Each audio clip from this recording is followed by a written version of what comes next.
का स्वागत। सभी को मेरा नमस्कार। सप्तमी भक्ति से संबंधित कुछ अन्य सूत्रों पर हम चर्चा करेंगे और उनमें जो सबसे पहला सूत्र है वो है प्रसितोत्सुकाभ्याम तृतीया च।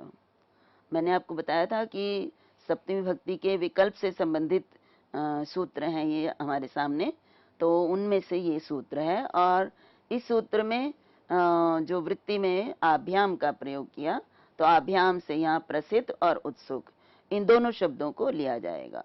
तो आभ्याम योगे तृतीया स्यात्, और च कहने से चात सप्तमी, च कहने के कारण सप्तमी भी होती है।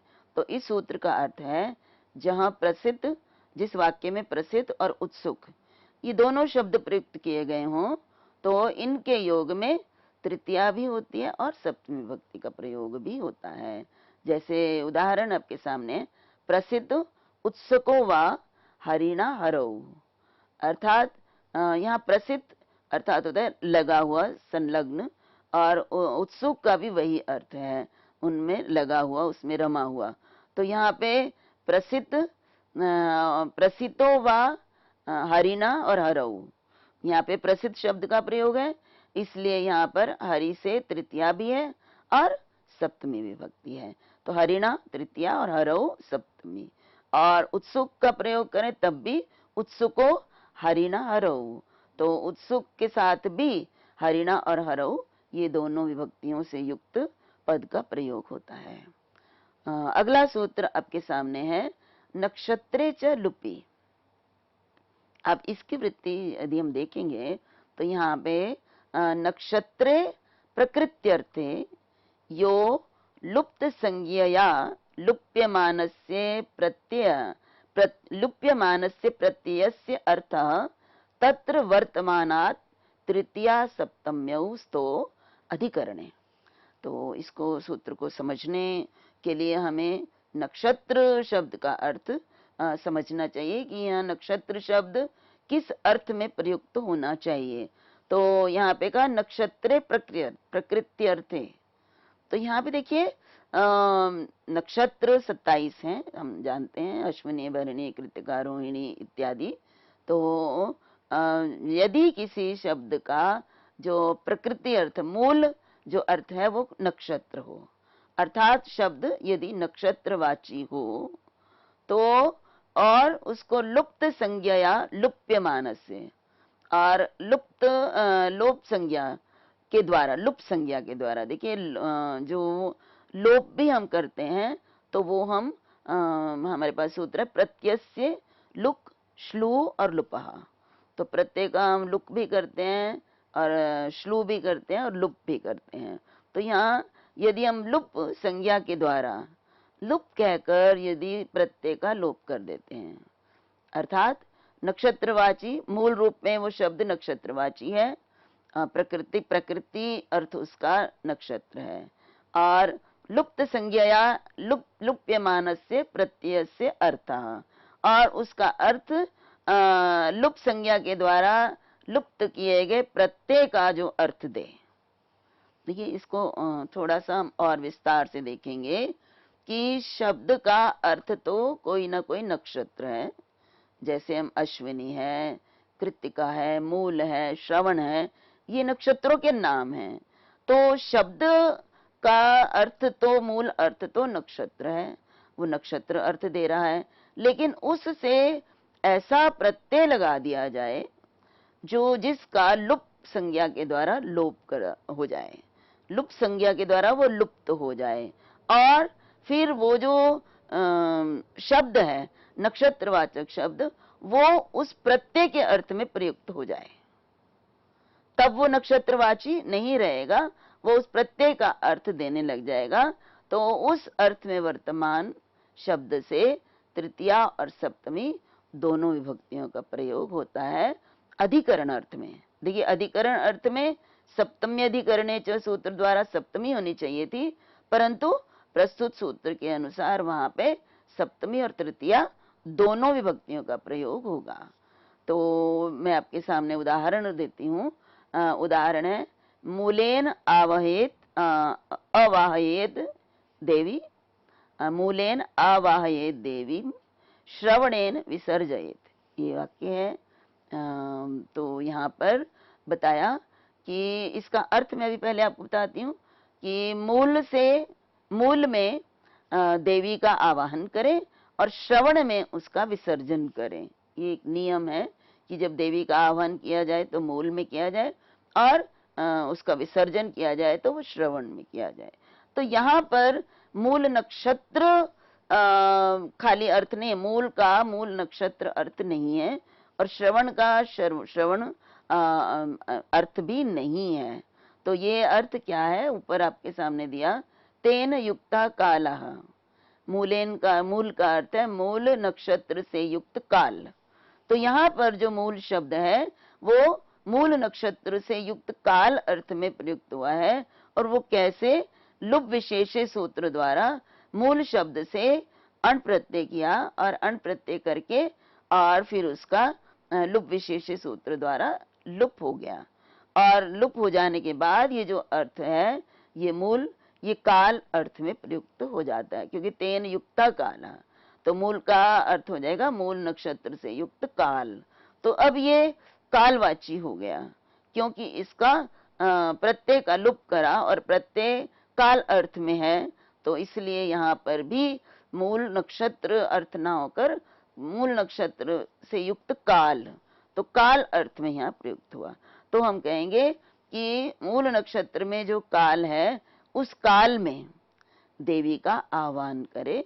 और इसी तरह श्रवण में भी ऐसे ही श्रवण शब्द श्रवण नक्षत्र के लिए मूल अर्थ में प्रयुक्त होता है, परंतु जब इससे अण प्रत्यय लग गया तेन युक्ता काला अर्थ में, तो श्रवण नक्षत्र से युक्त काल ये अर्थ हो जाता है और अण प्रत्यय का लोप हो जाता है। यदि अण प्रत्यय का लुक कह के उसका लुप नहीं होता तो यहाँ पे श्रावण अर्थ जो है शब्द बन जाता, परंतु श्रवण ही शब्द है क्योंकि अण प्रत्यय का लुप हो गया है और लुप हो जाने के बाद ये काल अर्थ में ही प्रयुक्त हुआ है।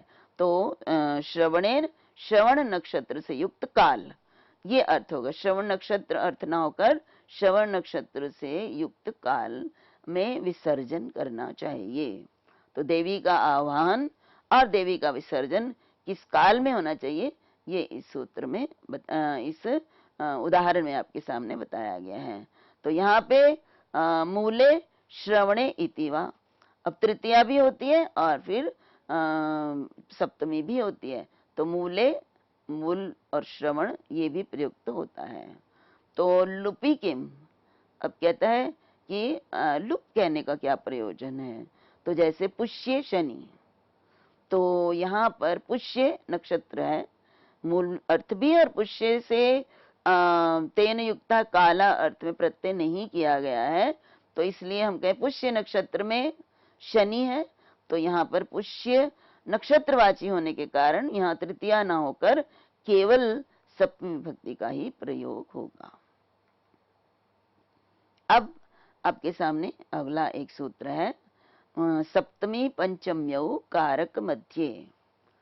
अब कारक से यहाँ पर अर्थ लिया शक्ति द्वय।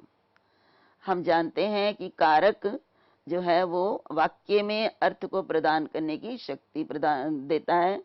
यदि हम वाक्य में शब्दों को रख दें और उनसे कोई कारक संबंध उनका ना बताएं और उसके अनुसार विभक्ति प्रयोग नहीं करते हैं, तो वो शब्द किसी भी अर्थ को नहीं देते हैं। उन शब्द में अपने आप में अर्थ देने की जो शक्ति है वो प्रकट नहीं होती है। हम ऐसा नहीं कहेंगे कि शब्द में अर्थ प्रदान करने की शक्ति नहीं है, परंतु उस शक्ति की अभिव्यक्ति का साधन है कारक, तो इसलिए कारक को शक्ति भी कहा जाता है। तो यहाँ अर्थ इसीलिए दिया शक्ति द्वय मध्य, दो शक्तियों के बीच में, और कारक की दो शक्तियां हैं, अर्थात इसको हम ये भी कह सकते हैं दो कारकों के बीच में। यौ, जो कालाध्वानौ, कालवाची और मार्गवाची शब्द हैं, उनसे ताभ्या मीन्स उन दोनों शब्दों से, एतेस्तः, एतेस्तः मीन्स हम दोनों विभक्तियां जिनकी हम चर्चा कर रहे हैं, पंचमी और सप्तमी, दोनों विभक्तियों का प्रयोग होता है। तो यहाँ पे देखिए पुनः एक बार देखते हैं कि शक्ति द्वय, शक्ति मैंने बताया दो शक्तियां, अर्थात जो है कोई भी किसी प्रकार की भी कर्ता की या कर्म की शक्तियां किस में रहेंगी, वाक्य में कारक में कर्ता या कर्म में ही शक्ति विद्यमान होती है क्रिया को करने की। तो इसलिए हम कहेंगे कर्ता या क्रिया की दो शक्तियों के बीच में जो कालवाची और मार्गवाची शब्द होते हैं उनसे ये दोनों विभक्तियां अर्थात पंचमी और सप्तमी विभक्ति का प्रयोग होता है। अब मैं आपको उदाहरण से समझाऊंगी कि ये शक्तियां किस प्रकार से वाक्य में होती हैं और कैसे। देखिए उदाहरण है, अद्य भुक्त्वा अयम द्वयहे द्वयाद्वा भोक्ता। अब यहाँ पे ये कहा कि आज भुक्त्वा, आज वो भोजन करके 2 दिन में या 2 दिन बाद भोक्ता में भोजन करेगा। अक्सर उपवास जब करते हैं तो बहुत से लोग पहले दिन भोजन करने के बाद फिर अगले दिन ही जाकर भोजन करते हैं। तो वो भोजन कौन करता है? कर्ता। अब कर्ता की दो शक्तियां हैं भोजन करने की, एक आज और एक कल। और आज भोजन करने की शक्ति और कल भोजन करने की शक्ति दोनों कर्ता की हैं।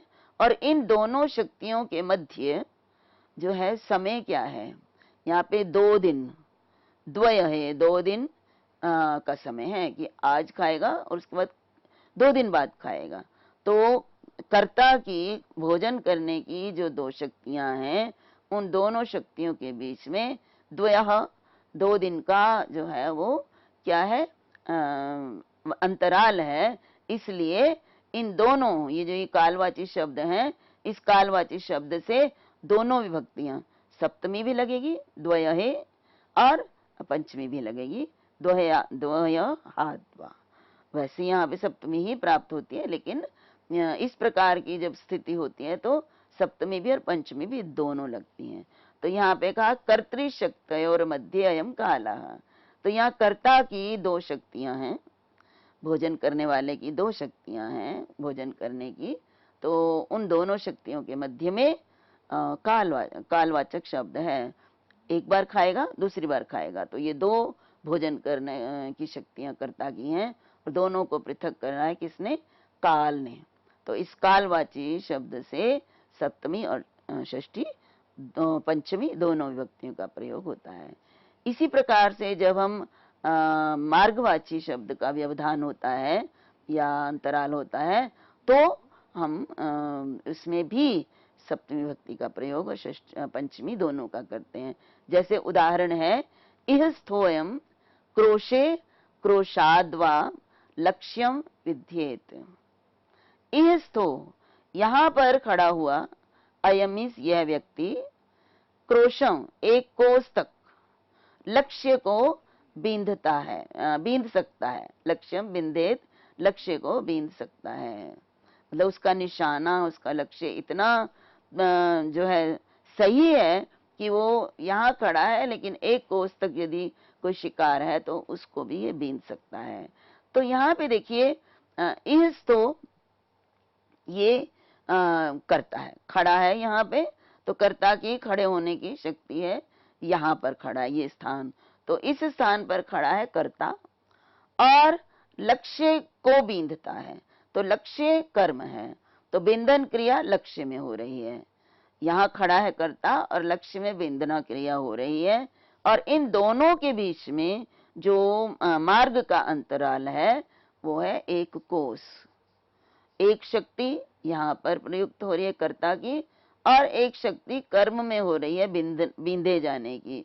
तो इन दो शक्तियों के मध्य में, दो कारकों के मध्य में कर्ता और कर्म, क्या मार्गवाची जो शब्द है क्रोश, उसका व्यवधान है।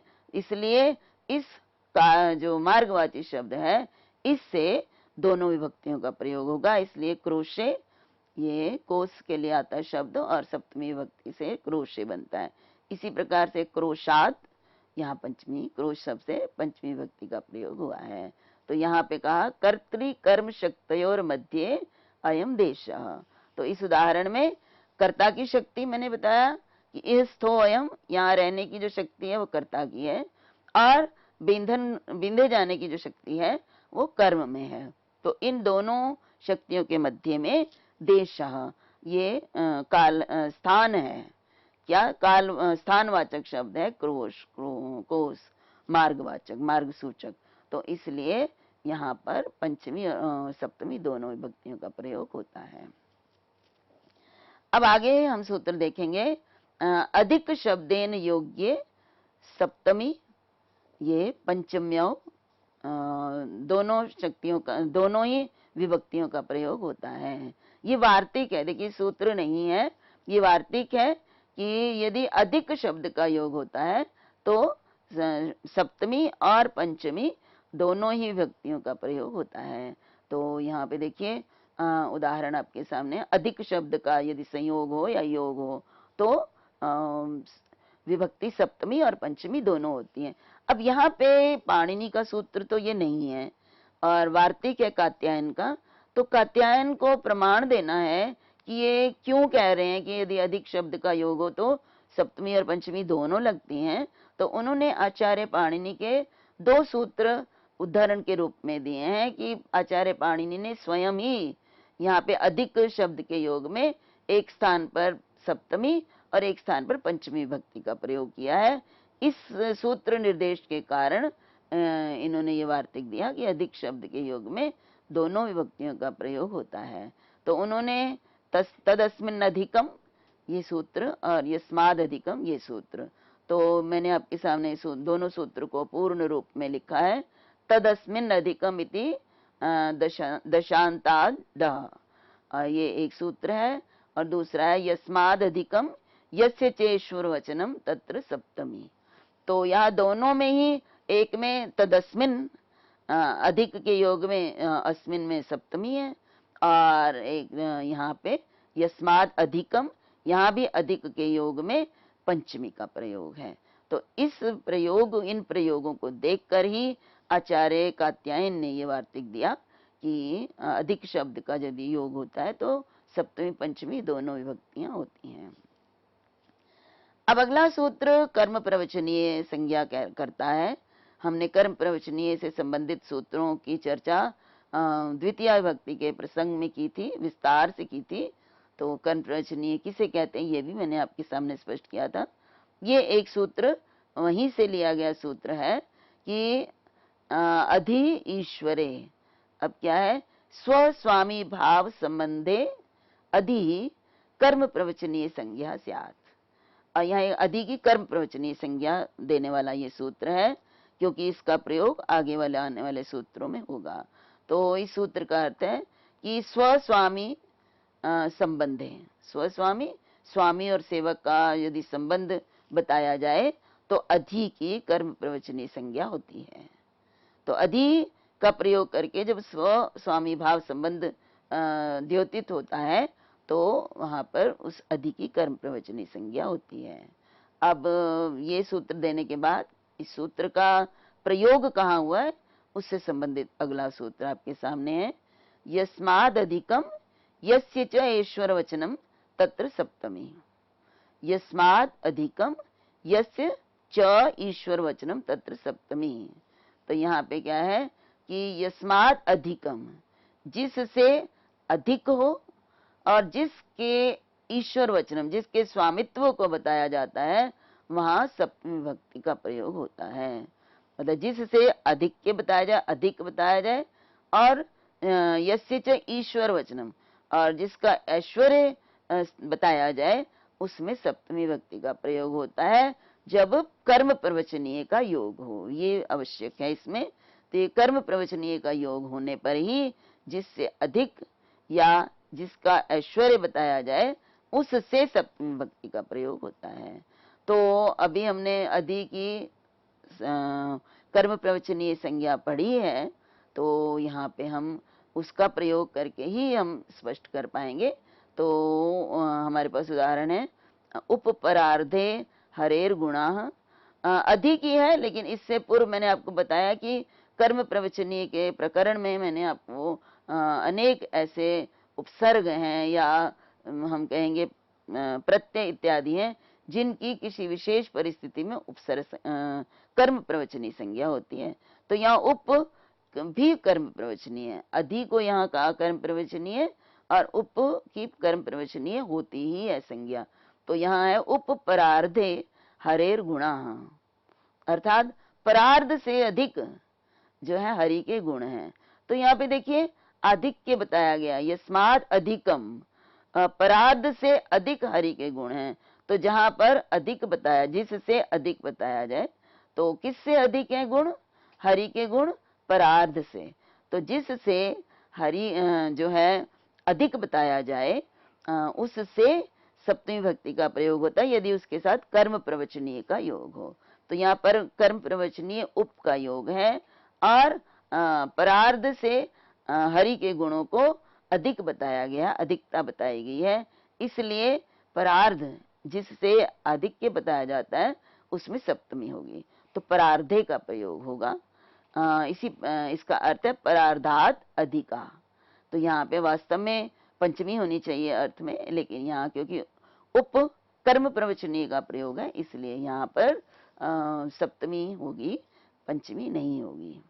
अब ऐश्वर्य की बात करें तो दोनों है ना, एक तो स्वस्वामी भाव और दूसरा ऐश्वर्य अर्थ। तो ऐश्वर्य तो स्वस्वामीभ्याम पर्यायेण सप्तमी, ये समझने वाली बात है। सामान्य अर्थ तो यह है कि जब ऐश्वर्य अर्थ हो तो अधिक का प्रयोग हो, तो कर्म प्रवचनीय के योग में यहाँ पर सप्तमी भक्ति का प्रयोग होगा। तो यहाँ देखिए इसमें ऐश्वर्य का क्या अर्थ होता है? स्वस्वामी भाव। तो स्वस्वामी भाव जब पर्याय से होते हैं तो दोनों में सप्तमी का प्रयोग होता है। जैसे मतलब पर्याय से सप्तमी होती है। आपके सामने उदाहरण है, अधि भुवि रामः, अर्थात पृथ्वी पर राम ईश्वर हैं। तो यहाँ पे ऐश्वर्य अर्थ में यहाँ प्रयोग किया गया है और अधि इस कर्म प्रवचनीय का प्रयोग है।